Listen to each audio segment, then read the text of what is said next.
Kita kadang-kadang dibohongi, benar nggak? Oh, orang Islam nggak boleh begini, nggak boleh begitu. Giliran orang lain bebas-bebas saja.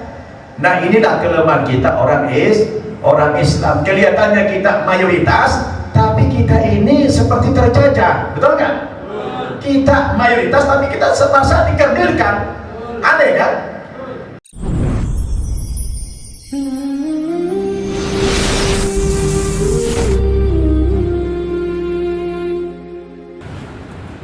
Bismillahirrahmanirrahim. Assalamualaikum warahmatullahi wabarakatuh. Waalaikumsalam warahmatullahi wabarakatuh. Alhamdulillah alladzi bi ni'matihi tatimmus shalihat wa ala alihi wa ashabihi wa man walah. Subhanaka la ilma lana illa ma 'allamtana innaka antal alimul hakim. La hawla wa la quwwata illa billah. Amma ba'd. Qala Allah subhanahu a'udzu billahi minasy syaithanir rajim. Wa kadzalika ja'alnakum ummatan wasata litakunu syuhada'a 'alan nasi wa yakuna ar-rasulu 'alaikum shahida. Wa ma ja'alna al-qiblata allati kunta 'alaiha illa lina'lama man yattabi'ur rasul yudi'a imanakum innallaha bin-nasi laraufur rahim. Shadaqallahul azim. Yang saya hormati segenap pengurus Masjid Raya Subhanahu wa ta'ala. Alhamdulillah, pada malam hari ini yang merupakan malam ke-24 bulan Ramadan pada tahun ini, alhamdulillah kita bisa berjumpa kembali di masjid yang kita cintai ini, yang alhamdulillah saya tiba-tiba sekarang, betul tidak Bapak Ibu? Sepertinya kita sudah berada di satu zaman yang pernah diprediksi oleh Nabi. Kata Rasul itu, la taqumus sa'atu hatta yataqarrabaz zaman. Tidak akan terjadi kiamat sebelum jarak satu waktu dengan waktu yang lain itu saling berdekatan. Wasyahru kal jumu'ah, satu hari, wal yawmu kas-sa'ah, dan satu hari itu seperti satu jam, was-sa'atu kad-daqiqah, dan satu jam itu seperti 1 menit saja. Begitulah seterusnya. Jadi kalau kita pikir-pikir Bapak Ibu, amal fitanan qita'il laili al-mudlim. Kalau gitu, kalau kamu sudah berada di zaman yang seperti itu, maka buruan beramal, kata Nabi. Buruan beramal, bersegera beramal. Ya, sebelum kamu terjadi zaman fitnah itu, kata Nabi, yang mana pada hari itu yusbihur rajulu mu'minan, ada nanti di masa itu paginya dia masih mukmin, tapi sorenya dia sudah kafir. Ada orang wa yumsu mu'minan wa yusbihu kafiran. Ada orang dia sorenya masih beriman, dia masih berzikir, masih sholat maghrib berjamaah, masih sholat isya berjamaah, masih berzikir sama-sama, tiba-tiba subuhnya sudah murtad jadi orang kafir, kata Nabi. Jadi di masa itu Bapak Ibu menjadi orang yang hidup istiqomah itu sangat berat sekali, seperti memegang bara api. Maka Bapak Ibu Saudara, kita harus banyak bermuhasabah, mengingat cepatnya perputaran waktu, agar kita lebih berwaspada, karena ini kita sudah berada di zaman fitnah, di zaman yang dekat dengan kiamat. Mudah-mudahan Allah Subhanahu wa ta'ala selamatkan kita semuanya. Malam ini saya berikan tema batasan-batasan toleransi. Saya pikir tidak ada agama di dunia ini yang paling toleran, dan dia terlalu syadid, ya, terlalu kaku, terlalu hulu, berlebihan dalam menjalankan agama, terlalu ekstrem kiri, terlalu lemah, liberal juga tidak boleh. Islam ini agama yang pertengahan. Wa kadzalika ja'alnakum, umat ini kata Allah sebagai umat yang pertengahan. Tapi ada problem sekarang, ya. Jadi dia dianggap toleran itu ukurannya, kalau dia tidak boleh mengkritik pemerintah misalnya, nah itu sekarang ukuran. Kalau sudah sedikit mengkritik pemerintah, oh itu bukan intoleran sudah itu. Jadi paradigmanya sudah beda. Kalau ukur toleransi itu sudah keluar dari batas-batas yang diinginkan. Padahal yang namanya nasihat itu biasa-biasa saja, betul tidak? Saya mungkin akan mengurangi tensi dulu Pak, sebab saya setahun belakangan ini sudah banyak dapat surat dari kantor-kantor pembatalan jadwal ceramah saya, karena saya masuk dalam golongan ustadz yang radikul katanya. Saya juga nggak tahu apa ukuran radikul itu. Anehnya saya di pemerintahan tidak begitu diterima, tapi saya ceramah di luar negeri, di Amerika, di Eropa, di mana-mana saya bisa terima. Nah, saya kan tiap tahun ceramah di Amerika. Saya di luar negeri terima saya ceramah, tapi kenapa dalam negeri saya dianggap sebagai penceramah yang radikal? Ada nama saya di situ, termasuk ustadz yang radikal. Jadi saya setahun belakangan ini agak mengurangi tensi dulu. Ya, kenapa? Saya ingin tetap bisa ceramah di dalam negeri, betul tidak? Nah, walaupun mungkin di pemerintahan kita nggak dipakai, tapi di masyarakat jangan sampai nggak dipakai. Kan sayang ilmu kita, betul nggak? Nah, oleh karena itu ada kekeliruan ketika bicara toleransi itu, ukuran toleransi itu pokoknya harus baik-baik, harus menjilat. Nah, itu toleransi itu. Aneh nggak itu? Aneh nggak? Nah, Bapak Ibu Saudara, ngomong-ngomong ada intel kan sini? Nanti dilaporin lagi nanti, ada dikul lagi nanti. Hah? Ada intel sini? Aman, alhamdulillah. Ini jangan diupload nih. Jadi Bapak Ibu yang saya muliakan, berbicara toleransi, oh umat Islam tidak usah diajarin. Oh itu ada tertulis kok dalam Al-Quran, betul tidak? Tertulis, kita umat pertengahan kok. Ya, umat pertengahan itu ya tidak ekstrim kanan, tidak ekstrim kiri. Dan kita kepada orang di luar kita tidak boleh menghina, nggak boleh mencaci, nggak boleh menghujat. Itu yang pertengahan, betul tidak? Kan diatur dalam Islam itu. Wala tasubbul ladzina yad'una min dunillah fayasubbullaha adwan bighairi ilm. Jangan kamu ejek, jangan kamu hina agama lain, sembahan-sembahan agama lain. Kalau kamu hina sembahan agama lain, nanti mereka akan menghina Allah lebih dahsyat lagi tanpa ilmu, kata Allah. Betul nggak? Saya ini kebetulan sering debat-debat dengan para pendeta. Mungkin gara-gara itu dianggap saya intoleran. Padahal itu kita debat-debat itu saling mufakat. Pendetanya yang minta debat sama saya, dan itu disiarkan terbuka, dihadiri orang Islam, dihadiri orang Kristen, betul enggak? Jadi tidak ada pemaksaan di situ, tidak ada penghinaan di situ. Kita menjaga batasan-batasan. Nah, Islam itu tidak usah diajarin kita masalah toleransi, betul tidak? Nah, oleh karena itu ada kesalahpahaman. Nah, kita ini kan sudah alergi kritik, alergi koreksi, betul enggak? Padahal agama itu watawasau bil haqqi watawasau bis sabr. Kita harus saling menasihati dalam kebenaran, saling menasihati dalam kesabaran. Itu biasa, bukan berarti itu intoleran, benar nggak? Ketika kita dakwah kepada orang dianggap itu intoleran, nggak bisa. Ustaz, ada yang nanya saya kemarin, anak SMP, Ustaz, saya belajar PPKN katanya. Apa itu PPKN? Dulu waktu saya kecil namanya PMP. MPMP. Apa dulu namanya itu? PMP. Apa itu? PMP.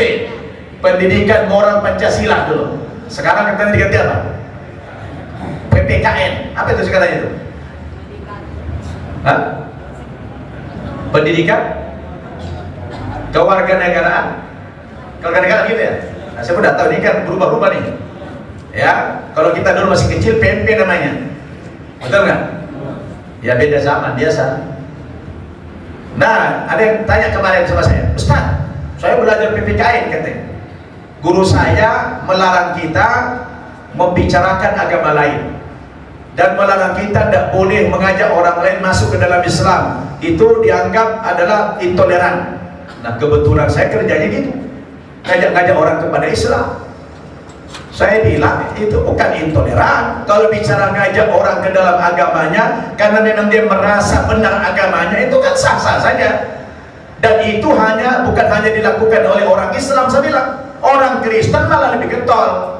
Bahkan ada tertulis dalam Alkitab mereka, pergilah kamu ke segenap penjuru dunia, jadikanlah semua bangsa menjadi muridku, dan baptislah mereka dalam nama Bapa, Anak, dan Roh Kudus. Itu ada tertulis dalam Injil Matius pasal 28 ayat 19. Alhamdulillah masih hafal saya, masih ada sisanya. Jadi kalau bicara mengajak orang ke dalam agama itu bukan intoleran, itu memang perintah agama, betul tidak? Islam juga diperintah kita berdakwah, ya. Allah mengatakan apa? Wa ma arsalnaka illa kaffatan linnas basyira wa nadhira walakinna aktsarun nasi la ya'lamun. Tidak kami utus engkau Muhammad terkecuali kepada seluruh umat manusia. Artinya semua umat manusia diajak ke dalam Islam ini, betul tidak? Ngomong-ngomong sudah berapa menit nih? Durasinya berapa? Ini saya kultum ya, kultum ya? Kultum kan? Iya. Saya baru pulang ceramah dari Balikpapan. Kalau di Balikpapan kultum itu dua artinya. Pertama, kultum itu artinya kuliah 70 menit. Yang kedua, kuliah terserah antum. Pilih mana? Terserah saya. Oke, kalau gitu kalau saya sampai jam 12 nanti. Antum di sini, saya pergi pulang. Nah, jadi Bapak Ibu, kembali kita ke tema tadi. Agama kita ini sesungguhnya agama yang toleran, ya. Tidak pernah dalam sejarah dari zaman Nabi. Tidak ada di zaman Nabi dulu orang sampai memaksa orang masuk Islam misalnya, tidak ada. Bahkan ada ayat mengatakan la ikraha fid din qad tabayyana rusdu minal ghayy. Tidak ada paksaan dalam beragama karena sudah nyata perbedaan mana agama yang benar, mana agama yang salah. Ini kan konsep Islam luar biasa, betul tidak? Nah, soal lakum dinukum waliyadin itu ya bukan berarti agamamu, agamaku menghalangi kita mengajak orang kepada Islam, bukan begitu pengertiannya. Ya. Sebab itu adalah wilayah agama. Kita tetap diperintah untuk mendakwakan agama Islam, tapi dalam koridor tidak boleh mengintimidasi orang, apalagi memaksa orang pindah agama, tidak boleh. Sebatas kita mengajak dengan cara yang baik kan boleh-boleh saja, karena kita menganggap agama kita benar, betul tidak? Sebagaimana orang lain juga menganggap agamanya benar, diajak orang lain masuk ke dalam agamanya, dan itu tidak bisa kita katakan intoleran. Itu kan perintah agama, asal dalam batas-batas yang diperkenankan menurut etika pergaulan, itu boleh-boleh saja, benar nggak? Tapi kalau sudah dipaksa, intimidasi, iming-iming, oh itu tidak boleh, itu namanya intoleran, betul nggak? Jadi kita harus bisa membedakan mana dakwah, mana batasan toleransi itu. Jangan pula, oh lakum dinukum waliyadin, itu surat apa itu Pak? Surat apa itu? Al-Kafirun, itu dia pangkal ayat apa ujung ayat? Ujung ayat kan? Pangkalnya apa? Qul ya ayyuhal kafirun. Kan kita suruh ngomong dulu. Masa kita belum mau ngomong sudah lakum dinukum waliyadin? Kan kacau namanya itu. Kita ngomong dulu, qul dulu. Udah ngomong, oh ini sampaikan, ini kebenaran. Ayo, masuk ke dalam kebenaran. Nah, dia tidak mau, baru lakum dinukum waliyadin. Jangan belum apa-apa sudah lakum dinukum waliyadin, akhirnya dakwah kita tidak jalan, orang lain malah jalan dakwahnya, kan terbalik. Kita kadang-kadang dibohongi, benar nggak? Oh, orang Islam tidak boleh begini, tidak boleh begitu. Giliran orang lain bebas-bebas saja. Nah, inilah kelemahan kita orang Islam. Kelihatannya kita mayoritas, tapi kita ini seperti terjajah, betul nggak? Kita mayoritas, tapi kita semasa dikerdilkan. Aneh kan? Jadi Bapak Ibu Saudara, oleh karena itu kita mari menjaga toleransi itu dalam batasan-batasan yang benar, bukan dalam batasan yang salah, betul enggak? Pokoknya tidak boleh ngejek orang, tidak boleh menghina agama orang lain, tapi mengajak jangan ditinggalkan, ya. Nah, mengajak itu penting, namanya dakwah, betul? Karena kita kenapa akan dijadikan saksi di hadapan Allah Subhanahu wa taala terhadap dakwah Nabi kita Muhammad sallallahu alaihi wasallam, litakunu syuhada'a 'alan nas wa yakuna rasulu 'alaikum syahida. Kita menjadi saksi kepada manusia yang lain dan Rasul menjadi saksi terhadap perbuatan kita, betul? Begitulah agama kita mengajarkan kepada umat Islam ini. Jadi Bapak Ibu Saudara, jangan kita giliran nanti orang lain ngajak kita Natalan misalnya, itu toleransi. Saya bilang yang gitu toleransi, kan aneh. Itu bukan toleransi menurut saya, apa? Tololisasi. Apa itu tolerisasi itu? Bahasa apa itu? Saya juga nggak tahu bahasa apa itu. Jadi toleransi itu adalah, ya contohnya apa? Kalau kita lagi Ramadan begini, kita punya perusahaan, ya ada karyawan kita non muslim, jangan pula dipaksa dia pakai simbol-simbol agama kita, disuruh pakai sorban dia, disuruh pakai jubah dia, padahal agamanya tidak Islam. Boleh nggak? Nggak boleh. Itu namanya intoleran. Ada nggak orang non muslim yang punya mall, punya perusahaan, karyawannya orang Islam, ketika dia mau Natal disuruh pakai pakaian Sinterklas misalnya, ada nggak? Banyak. Loh, kenapa itu tidak ditegur? Kan aneh. Seolah-olah toleransi bahasa yang begitu hanya berlaku kepada umat Islam, dengan orang non muslim tidak berlaku yang begitu aturan. Kan aneh ini. Aneh dia tuh. Aneh. Jadi Bapak Ibu Saudara, ada kalanya kita juga harus tegas. Ini kita kritik, ya kan? Nah, jadi kita kalau antum punya pimpinan perusahaan, antum punya karyawan non muslim, Ramadan begini, jangan antum suruh pakai jilbab, dia pakai begini, tidak boleh, maksa namanya itu. Apalagi sampai intimidasi. Kalau lo tidak pakai baju begini, berarti lo nggak menghargai agama gua, lo tidak toleran sama agama gua, pecat lo nanti. Tidak boleh, betul nggak? Tapi mereka pernah nggak melakukan begitu sama kita? Banyak, betul nggak? Kebetulan yang banyak punya perusahaan mereka, bukan kita kan? Kita kan rata-rata jadi karyawan, benar nggak? Kita kan paling office boy, cleaning service, benar nggak?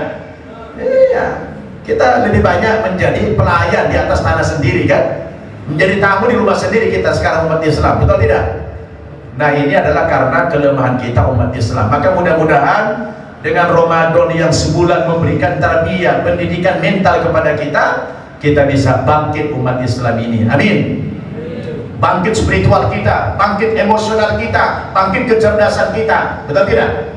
Nah, itu penting sekali Bapak Ibu Saudara. Ini saja ya ceramah saya, walaupun saya pengen 70 menit, tapi nanti Bapak Ibu buat pula nanti ya. Mudah-mudahan yang sedikit ini manfaat kepada kita semua. Tetaplah kita jaga toleransi dalam perspektif Islam, bukan dalam perspektif orang-orang yang subjektif memandang toleransi itu ya. Kita kembali kepada nas Quran, wa kadzalika ja'alnakum ummatan wasata. Ya, kita adalah umat yang pertengahan ya, tidak terlalu ekstrim dan tidak terlalu liberal. Kita yang pertengahan aja. Betul nggak? Kan enak begitu. Nah, ini kadang-kadang kalau beda paham dia, sesat, bid'ah. Nah, itu namanya syadid, betul? Ekstrim kanan namanya hulu, betul nggak? Atau mengentengkan, ada semua agama kan benar, itu nggak boleh juga. Nah, jadi diantara itulah kita ambil yang pertengahan, betul? Dan itu adalah perintah Allah dalam Al-Quran. Terima kasih, mudah-mudahan ini manfaat.